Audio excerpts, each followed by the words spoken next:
आज के इस एक्सप्लेनर में हम इतिहास के एक ऐसे रहस्य से पर्दा उठाने की कोशिश करेंगे जिसने दशकों से दुनिया को उलझा रखा है। जरा एक पल के लिए कल्पना कीजिए, उत्तरी यूराल पर्वतों का एक बेहद सुनसान जमा हुआ हिस्सा।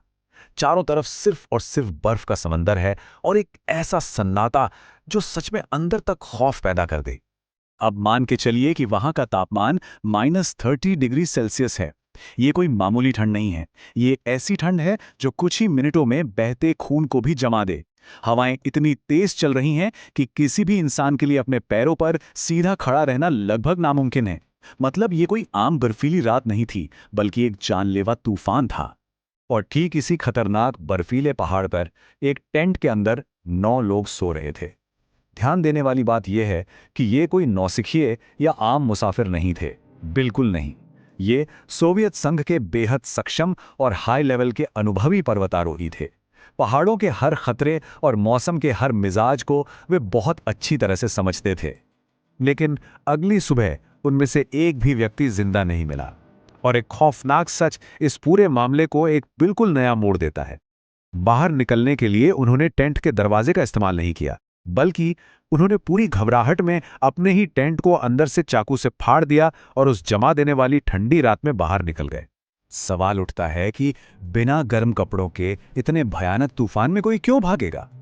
ये एक ऐसा सवाल है जो सच में दिमाग को झकझोर देता है। जरा उस दहशत की कल्पना करें जिसकी वजह से इन अनुभवी लोगों ने यह जानलेवा फैसला लिया होगा।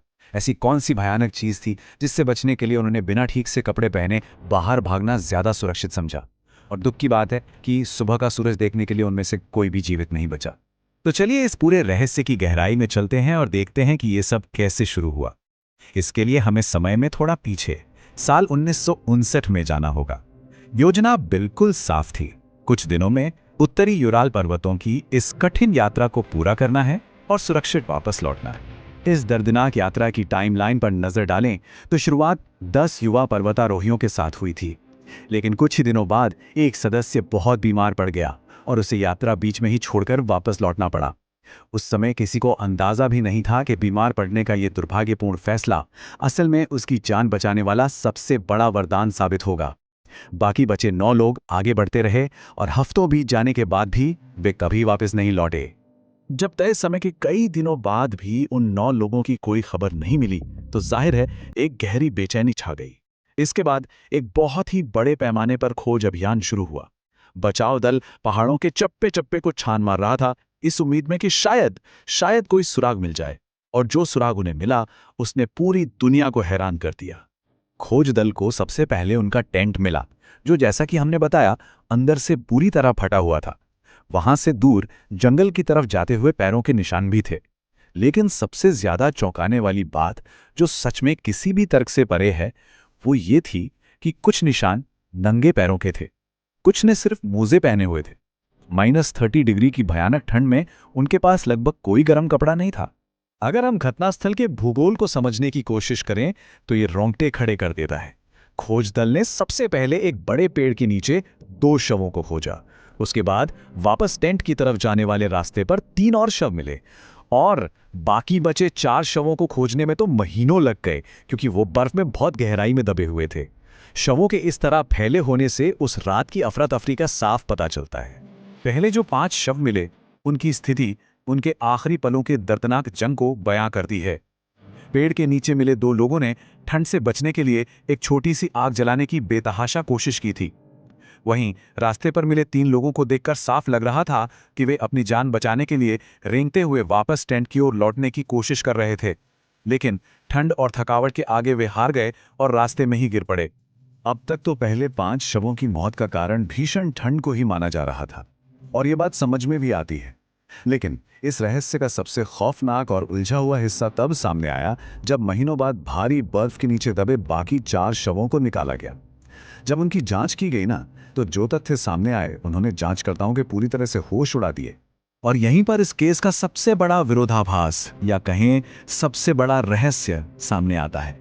बाहर से देखने पर उन 4 शवों पर कोई बड़ी खरोंच या कट के निशान नहीं थे, बिल्कुल नहीं। लेकिन उनके अंदरूनी शरीर में गंभीर और विनाशकारी चोटें थीं। हड्डियां टूटी हुई थीं और भारी आघात पहुंचा था। इतनी बड़ी चोटें तो आमतौर पर तब लगती हैं जब शरीर किसी तेज रफ्तार गाड़ी से टकराए।